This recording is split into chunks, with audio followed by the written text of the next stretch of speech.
ఈరోజు గుడివాడ పట్టణం 5వ వార్డులో పర్యటించడం జరుగుతుంది. ఇంటింటికి తెలుగుదేశం తల్లి ప్రతి ఇంటికి చేరి తెలుగుదేశం ప్రభుత్వం ఏం చేయబోతుంది, ఏం హామీలు ఇచ్చారు అనేది వివరిస్తూ జరుగుతుంది. మేము వెళ్ళేలోపే ఆర్తలు పట్టుకుని అందరూ మహిళలందరూ రెడీగా ఉంటున్నారు. వీళ్ళు మాకు స్వాగతిస్తూ ఉన్నారు. ఈ పనికి మాలిన పకోడీ బండోడు ఉన్నాడు కదా, వాడు ఏమి చేయలేదు అనేది, అసలు 20 ఏళ్ళ నుంచి అలా మోసపోయా అనేది వాళ్ళే చెబుతా ఉన్నారు. వాడికి అయిపోయింది, ఇక టైం అయిపోయింది అనేది అందరూ గమనించుకున్నారు.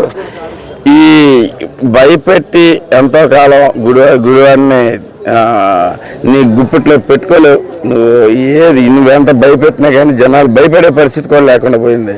ఎందుకంటే ఈరోజు ఇంటింటికి వెళ్తుంటే ప్రతి ఒక్కరు జెండాలు అడిగి తీసుకుని మరి కట్టుకుంటా ఉన్నారు, దీంట్లో చేసుకుంటూ వస్తున్నారు. మేము మీ మీద భ్రమలు తొలగిపోయినాయి, నీ మీద నువ్వు చేసే డ్రామాల మీద జనాలకు నమ్మకాలు పోయినాయి.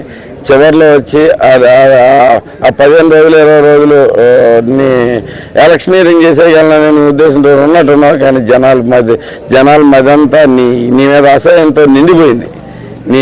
నీ నక్కచిత్రంగా పనిచేయవు. నువ్వేం డ్రామాలు వేసినా ఏం చేసినా కానీ నీకు ఇంటికి పంపిస్తాం గ్యారంటీనే. మొన్నే చెప్పు 5,000 వస్తే వెళ్ళిపోతానని, ఈ పాటికి సర్దుకుని వెళ్ళిపోయి ఉంటామని ఆశిస్తాను. మళ్ళీ కనపడకుండా అట్నుంచి ఇటుపక్క గుడివాడలో కనపడితే ఎగిరెగిరి అంటారు. నేను జాగ్రత్త రెడీగా ఉండు. నువ్వు ఆల్మోస్ట్ టైం వచ్చేసింది. నువ్వు మళ్ళీ పిచ్చ డైలాగులు వేసుకున్నా చేసుకున్నా కానీ ఊరుకునే పరిస్థితి లేదు. ఇంట్లోకి నీ డ్రామాలన్నీ జనాలకు తెలిసిపోయినాయి. ఇంకా నువ్వు సర్దుకుని రెడీగా ఉండి ఆల్రెడీ వెళ్ళిపోయావని తెలుసు. మళ్ళీ ఎప్పుడప్పుడు వచ్చి డ్రామాలు వేస్తా ఉన్నావు. ఇక అది కూడా మానేసి ప్రశాంతం పడుకో. మా గుడివాడ మేము అభివృద్ధి చేసుకుంటాం.